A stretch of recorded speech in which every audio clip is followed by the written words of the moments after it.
What's up, everybody? This is Matthew Goins from Puzzle Huddle, and I've been looking for research on how to help kids have a great and awesome back-to-school experience. I found an article in the academic journals, the Journal of Early Education and Development, Ferretti Bub 2017. They looked at over 3,000 students as they were transitioning back to school and looked for home routines and structure that really enabled that transition. They did a good job outlining 7 different areas. If you create routines and structures for your kids at home, this is going to help them have a great transition into the school year. The 7 different areas are, first, of course, literacy and reading, making sure we're reading books with our kids at home, giving them opportunities to interact with the books, sounding out words, asking kids what's happening next. One thing I had to learn personally was don't always wait until the end of the day to read books. I used to read books with my kids, and on a rough day, I might fall asleep reading a book, and that's not that awesome. So I had to learn how to maybe read a book with my kids during the day. Breakfast, dinner, those are all great times to interact with reading and learning and development, and hopefully do an awesome job reading the book and allow the kids to interact with the story, because that's going to just be a great tool to enable their literacy. Second area for routines is mealtime, setting the table, eating at a consistent time each day, allowing the kids to help prepare the food, put food on the table, and then cleaning up.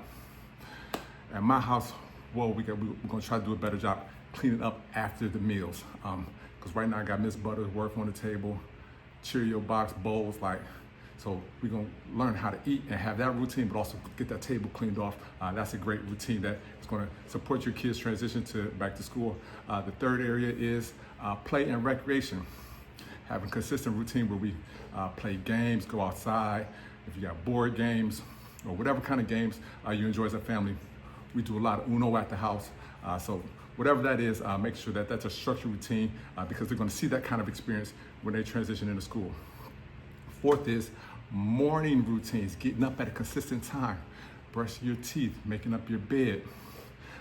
Doing that on a consistent basis, that routine is going to enable your transition back to school. Fifth, high organizational routines. So learning how to pack our bags, prepare our clothes before. If we got some ironing we have to do, get that ironing done, if possible, the night before. All great routines and experiences that are going to support your transition back to school. 6 is emotional and social routines. Talking to our kids about their feelings, allowing them to have a chance to say how they feel, asking them questions. So I got a preteen in my house, so I'm gonna have to learn how to do this even more and better than what I'm doing it right now. And then 7th is prayer, holiday traditions, and traditions with family. If y'all go to church or have prayer time with the family, make sure that you create a routine around that. If you're going to church, get kids over there for a children's church or children's choir practice, whatever y'all got going on. If you're not a faith-based family, maybe you have a routine of going to grandma's house on the weekend, or I might have pizza night or taco night, just whatever you do as a family, creating a routine out of that. So those are the 7 areas, according to the research.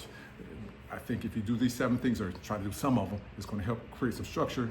It's going to position your kids to have an awesome back-to-school season. Thanks for listening. Matthew Goins from Puzzle Huddle. If you have routines that you do at your house, please let us know in the comments. I appreciate your time. Thanks for listening.